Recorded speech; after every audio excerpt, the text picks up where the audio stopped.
Hi everyone, Assalamu alaikum and welcome back to my channel. It's me Sumaya from Sumi's Home Chef. And இன்னைக்கு நான் ரொம்பவே இன்ட்ரெஸ்டிங்கான vlog-ஓட வந்திருக்கேன். வாங்க வீடியோக்குள்ள போகலாம்.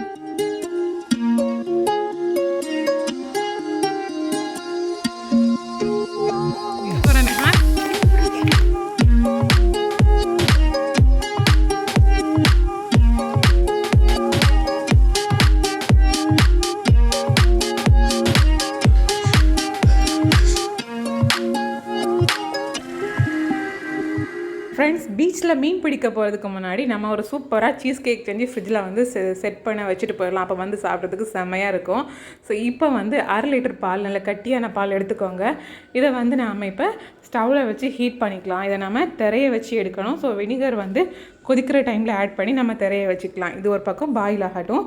மீன்வைல் நம்ம வந்து அந்த பேஸ்க்கு வந்து பிஸ்கெட் பேஸ் ரெடி பண்ணுறதுக்காக வந்து 10 ருபீஸ் பேக்கெட்டில் இந்த மேரிகோல்டு யூஸ் பண்ணுறேன். நீங்கள் ஏதாச்சும் நார்மல் ஆவரேஜாக சுகர் இருக்கிற மாதிரி உள்ள பிஸ்கெட் எடுத்துக்கலாம்.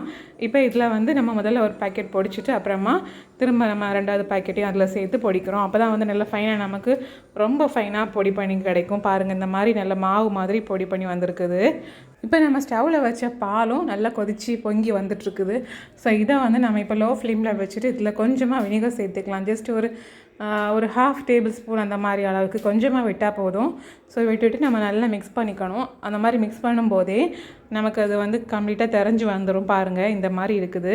இப்போ இதை நம்ம வந்து வடித்து எடுத்துகிட்டு அதை லைட்டாக வந்து அதில் புளிப்புத்தன்மை, அந்த வினிகரில் உள்ள புளிப்புத்தன்மை மாறுறதுக்காக இந்த மாதிரி பியூர் வாட்டரில் வாஷ் பண்ணி எடுத்துக்கோங்க, நார்மல் வாட்டரில். நெக்ஸ்ட்டு பிஸ்கெட் பவுட்ரு பண்ணதில் சேர்க்குறதுக்காக பட்டரை வந்து நம்ம உருக வச்சு எடுக்கணும். ஒரு 1/4 கப் அளவுக்கு பட்டரை எடுத்துக்கலாம். அதை கம்ப்ளீட்டாக உருகினதுக்கு அப்புறமா நம்ம வந்து இந்த மெல்டட் பட்டரை வந்து பிஸ்கெட்டில், பவுடர் பண்ண பிஸ்கெட்டில் மிக்ஸ் பண்ணிக்கணும். மிக்ஸ் பண்ணி நமக்கு கையில் பிடிச்சி பார்க்கும்போது அந்த ஷேப்பாக வந்து பிடிச்சி வரணும் அந்த பிஸ்கெட் மிக்ஸ். ஸோ அது வரைக்கும் நம்ம இந்த மாதிரி சேர்த்துக்கணும். ஒருவேளை அவங்களுக்கு வரலன்னா இன்னும் ஒரு 2 டேபிள் ஸ்பூன் பட்டரை கூட நீங்கள் வந்து உருக வச்சு இதில் சேர்த்து நம்ம வந்து பிடிச்சி பார்த்துக்கலாம். இப்போ நம்ம மிக்சர் ஜார்லேயே விட்டு மிக்ஸ் பண்ணி ஒரு பல்ஸ் போட்டுட்டோம்னா கம்ப்ளீட்டாக ஈவனாக வந்து பட்டர் மிக்ஸ் ஆகிடும். ஸோ நமக்கு பிடிக்கிறதுக்கு ஸ்டிஃபாக வருது பாருங்கள். ஸோ இந்த மாதிரியான ஸ்டேஜில் தான் இருக்கணும். இப்போ வந்து இதை நம்ம ஒரு பாத்திரத்தில் வந்து ட்ரான்ஸ்ஃபர் பண்ணிடலாம். அண்ட் அடுத்ததாக நம்ம திரைய வச்ச பால், அதாவது பன்னீர், அதை வந்து ஒரு வாட்டி ஃபைனாக அரைச்சி எடுத்துக்கோங்க இந்த மாதிரி. இப்போ மறுபடியும் நம்ம இதில் ஒரே ஒரு டேபிள் ஸ்பூன் சுகர் ஆட் பண்ணி அரைச்சி எடுத்துக்கணும். ஸோ சுகர் சேர்த்து அரையும் போது அதுவும் கம்ப்ளீட்டாக அரைஞ்சி நமக்கு ரொம்ப ஃபைன் பேஸ்ட்டாக கிடைக்கும். ஸோ இப்போ ஒரு வாட்டி கூட அரைச்சி எடுத்துகிட்டு வந்துடலாம். இப்போ அதோடய டெக்ஸ்டர் பார்க்கும்போதே உங்களுக்கு கிளியராக தெரியும், ரொம்பவே ஸ்மூத்தாக வந்திருக்குல்ல. ஸோ இப்போ இதை அப்படியே ஒரு பாத்திரத்தில் எடுத்து மாற்றிடலாம். இது கூட நம்ம வந்து விப்பிங் க்ரீம் சேர்த்து நல்லா ஃபைனாக பீட் பண்ணி எடுக்க போகிறோம். ஸோ ஃபஸ்ட்டு இதை வந்து ஒரு வாட்டி நல்லா பீட் பண்ணிவிட்டு இதில் வந்து 1/2 கப் அளவுக்கு விப்பிங் க்ரீம் சேர்க்கலாம். சேர்த்து நம்ம திரும்பவும் இதை வந்து நல்லா பீட் பண்ணி எடுத்துக்கலாம்.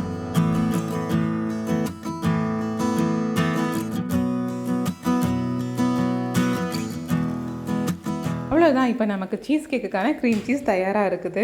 அடுத்து நம்ம பண்ண வேண்டியது, நம்ம வந்து எந்த கண்டெய்னரில் க்ரீம் சீஸ் செட் பண்ண போகிறோமோ அந்த கண்டெய்னர் எடுத்து அதில் வந்து நம்ம பட்டரும் அப்புறமா பிஸ்கெட்டும் பொடி பண்ணி மிக்ஸ் பண்ணி வச்சுருக்கோம்ல. ஸோ அதை வந்து இந்த மாதிரி ஒரு ஸ்பூனோட பேக் சைடு இல்லைனா வந்து ஒரு கரண்டி வச்சு அதை பேக் சைடெல்லாம் இந்த மாதிரி ப்ரெஸ் பண்ணி நம்ம ஷேப் பண்ணிக்கணும்.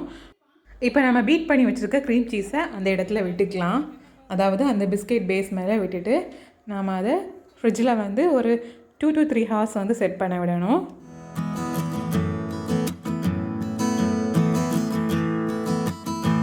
க்ரீம் சீஸ் விடுறதுக்கு அப்புறமா எங்களுக்கு வந்து எக்ஸஸாக சைடில் வந்து நிறைய பிஸ்கெட் பேஸில் வந்து அதிகமாக இருந்தது. ஸோ அதையெல்லாம் ரிமூவ் பண்ணிவிட்டு இப்போ அப்படியே ஃப்ரிட்ஜில் வச்சுட்டு கிளம்ப வேண்டியதான்.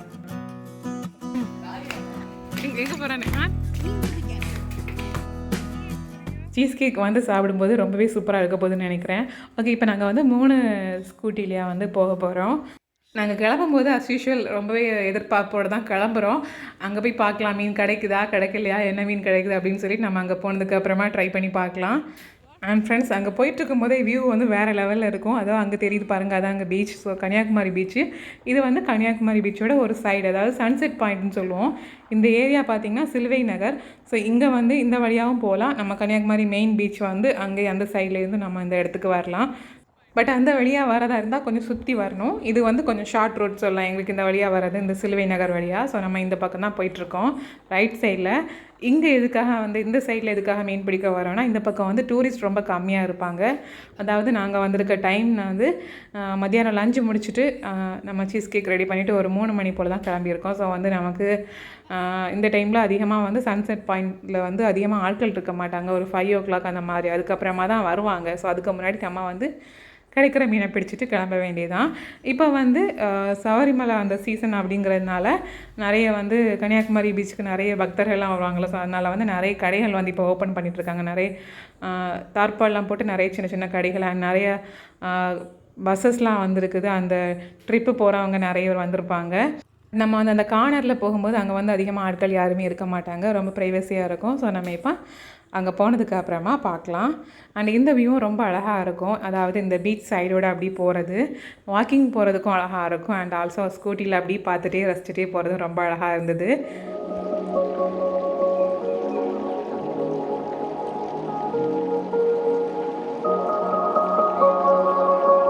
அவ்வளோதான். இதுக்கப்புறமா நம்ம வந்து இங்கே ஸ்கூட்டியை வந்து ஸ்டாப் பண்ணிவிட்டு கொஞ்சம் வாக் பண்ணி போகணும்.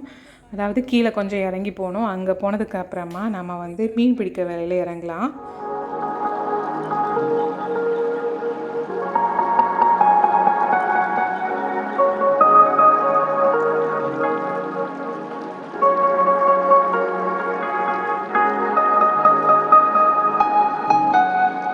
அண்ட் இந்த பக்கம் மீன் பிடிக்க வரதுக்கான இன்னொரு ரீசன் என்ன பார்த்தீங்கன்னா, இங்கே நிறைய பாறைகள் இருக்கிறதுனால வேவ்ஸ் ரொம்ப கம்மியாக இருக்கும். அண்ட் ஆல்சோ நிறைய குட்டி குட்டி மீன், பெரிய மீன், நண்டு அந்த மாதிரியெல்லாம் வந்து இந்த பாறையோட இடுக்கிலெல்லாம் வந்து இருக்கும், ஸ்டே பண்ணியிருக்கோம்.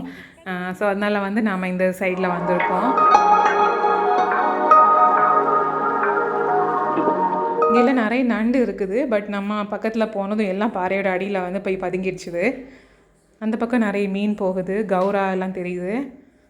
ஓகே, நம்ம பார்ப்போம் எப்படி மீன் கிடைக்குன்னு.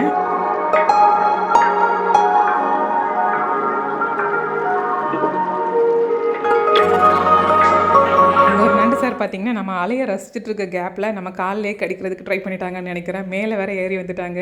நம்ம பார்த்ததும் உஷாராகி பதுங்கிட்டாங்க. எப்படியோ ஜஸ்ட் மிஸ்ஸில் நம்ம தப்பிச்சிட்டோம்.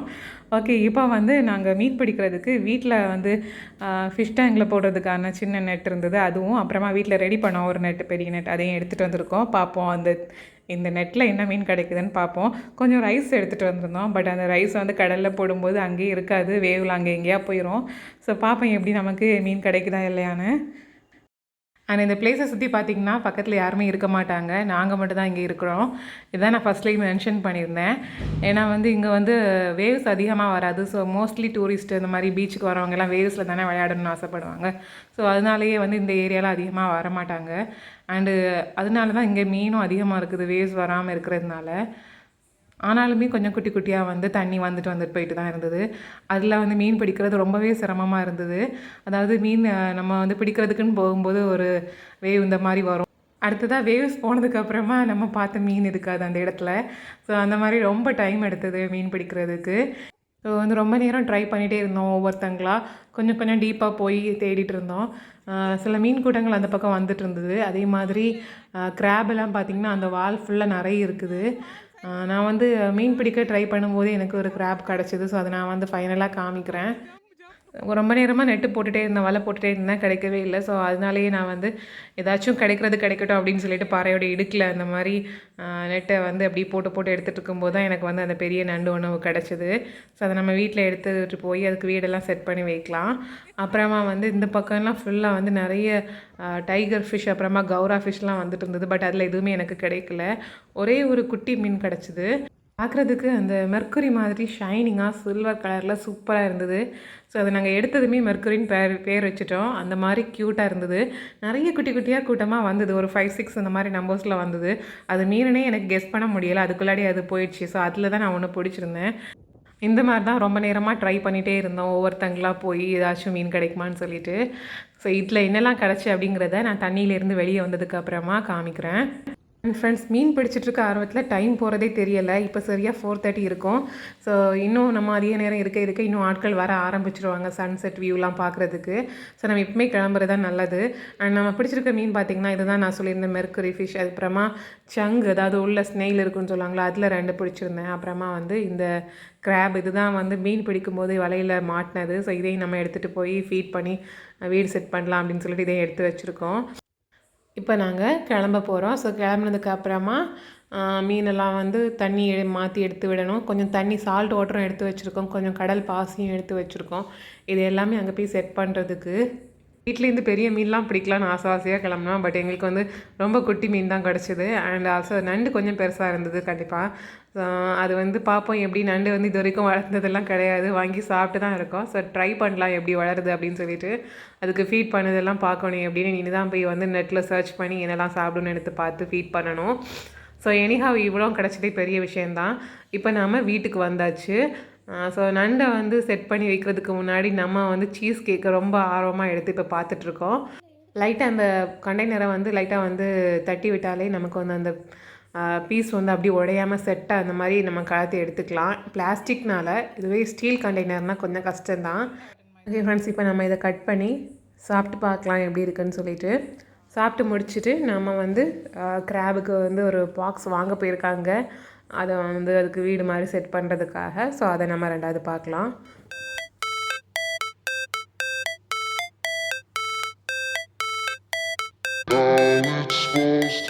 ரொம்பவே சூப்பராக இருக்குது. அதோட பேஸ் வந்து பிஸ்கெட் மாதிரியே தெரியலை. பிகாஸ் நம்ம அதில் மெல்டட் பட்டர் சேர்த்ததுனால அந்த ஃப்ளேவர் தான் ஸ்பெஷலாக தெரியுது. அண்டு மேலே இருக்கிற க்ரீம் சீஸும் ரொம்ப சூப்பராக இருந்தது இந்த ஃப்ரிட்ஜில் வச்சு கூலிங் கூட சாப்பிட்றதுக்கு. அண்ட் இங்கே என்ன நடக்குதுன்னு பார்த்தீங்கன்னா, பாக்ஸ் வாங்கும்போதே பீச் பக்கமாக போய் மண், அப்புறமா கொஞ்சம் கடல் தண்ணி, கல் எல்லாம் சேர்த்து எடுத்துகிட்டு வந்துட்டாங்க. அதாவது ஒரு கிராபுக்கு ஒரு ஃபுல் வீடே செட் பண்ணி எடுத்துகிட்டு வந்துட்டாங்க. கிராபை அதில் பாக்ஸ்லேருந்து எடுக்கும்போது ஜஸ்ட் அது ஸ்லிப்பாக பார்த்தது, நானே பயந்து போயிட்டேன். எப்படியோ வந்து பாக்ஸ்குள்ளே போட்டாச்சு. பாக்ஸில் வந்து கொஞ்சம் காத்தோட்டமாக இருக்கிறதுக்காக வந்து ஒரு 2 பிளேஸில் வந்து இந்த கத்தியை தீயில காட்டி இந்த மாதிரி ஹோல் போட்டு வச்சுருக்காங்க 2 பிளேஸில். ஸோ அதனால் அதுக்கு வந்து மூச்சு திணற மாதிரிலாம் இருக்காது. அண்டு உள்ள வந்து சிக்கன் போட்டிருக்கோம், சின்ன துண்டு. அதை எடுத்துகிட்டு போக ட்ரை பண்ணிச்சுது. பக்கத்தில் போனதும் அப்படியே அந்த பிளேஸ்லேயே இட்டுடுது. நான் கிளியராக காமிக்கிறேன் அது வந்து சிக்கன் சாப்பிட்றத. ஸோ அதை வந்து இந்த பாக்ஸ் வந்து ரொம்ப டிரான்ஸ்பரண்ட்டாக இல்லை. எனிஹாவ் நான் வந்து ட்ரை பண்ணுறேன் அது வந்து சிக்கன் சாப்பிட்றத எடுக்க முடியுமான்னு. இப்போ அது சிக்கன் சாப்பிட்டுட்டு இருக்குது. சின்ன துண்டு தான் போட்டிருந்தேன், அதையே அது ஒரு நாள் ஃபுல்லாக வச்சு சாப்பிட்டுட்டு இருந்தது. ஸோ இப்போ பார்க்கும்போது உங்களுக்கு கிளியராக தெரியும் அது வந்து அதோட 2 கையையும் வச்சு வந்து எவ்வளோ சூப்பராக வந்து எடுத்து சாப்பிடுதுன்னு.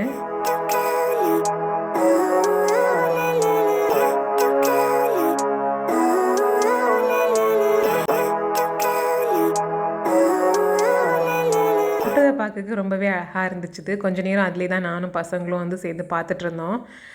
அடுத்ததாக பார்த்திங்கன்னா வந்து இன்னொரு மீன் வந்து நான் இதில் காமிக்கிறேன். இது வந்து மறுநாள் நான் வந்து பீச்சுக்கு போகும்போது, மீன் பிடிக்க போகும்போது கிடச்சது தான். அது வந்து கிட்டத்தட்ட டைகர் ஃபிஷ் மாதிரியே இருந்தது. அதை வந்து ஒரு சால்ட் வாட்டர் வந்து கொஞ்சமாக எடுத்து ஒரு பாக்ஸில் இந்த மாதிரி பிடிச்சி எடுத்துகிட்டு வந்தோம். இதுதான் அது. பார்க்க ரொம்ப க்யூட்டாக இருந்தது. இது வந்து பாறையோட இடுக்கில் வந்து 2-3 சேர்ந்து ஓடிட்டே இருந்தது. பிடிக்க போகும்போது இடுக்கில் மறைஞ்சு நான் ஏதோ ஒரு பாக்ஸை வச்சு ட்ரை பண்ணேன். பட் அதை வந்து சூப்பராக வந்து மாட்டிட்டுது பாக்ஸில் தன்னாலே. ஸோ வந்து அதை அப்படியே எடுத்துகிட்டு வந்துட்டோம். கொஞ்சம் சால்ட் வாட்டர், கல் அந்த மாதிரி எடுத்துகிட்டு வந்திருக்கோம். அப்புறமா வீட்டில் கொஞ்சம் பாசி எடுத்து கலெக்ட் பண்ணி, தண்ணியில் இருக்கிற பாசி எடுத்து கலெக்ட் பண்ணி இந்த மாதிரி போட்டு வச்சுருக்கேன். இதில் வந்து கல்லுப்பு, நம்ம தண்ணி கம்மியாகும் போது கல்லுப்பு மிக்ஸ் பண்ணி தண்ணி சேர்த்துக்கலாம். ஸோ அதுதான் வந்து நாங்களும் பண்ணிகிட்ருக்கோம். அண்ட் ஃப்ரெண்ட்ஸ், இன்றைக்கி வந்து விலாகில் பார்த்தீங்கன்னா என்னோடய ஃபஸ்ட்டு ஃபிஷிங் எக்ஸ்பீரியன்ஸ் நான் அவங்க கூட ஷேர் பண்ணியிருக்கேன். Hope you all like this video. So என்னோடய வீடியோ எப்படி இருந்துன்னு மறக்காமல் கமெண்ட்டில் சொல்லுங்கள். அப்படியே லைக் போட்டு விட்டுருங்க. அப்புறம் அடுத்த விலாகில் பார்த்திங்கன்னா ஒரு சூப்பரான டிஏஎம்எலோட வரேன். பிகாஸ் வந்து டே இன் மை லைஃப் விலாக் போட்டு ரொம்ப நாள் ஆச்சுது. ஸோ அதை வந்து நீங்கள் நெக்ஸ்ட் வீடியோவில் பார்க்கலாம். ஸோ கீப் வாட்சிங் மை சேனல். சப்ஸ்கிரைப் பண்ணாமல் பார்க்குறீங்கன்னா மறக்காமல் சப்ஸ்கிரைப் பட்டனையும் தட்டி விட்டுருங்க. இந்த மாதிரி ஒரு இன்ட்ரெஸ்டிங்கான விலாகில் பார்க்கலாம். அஸ்ஸலாமு அலைக்கும். தேங்க்ஸ் ஃபார் வாட்சிங். இந்த நாள் இனிய நாளாக அமையட்டும்.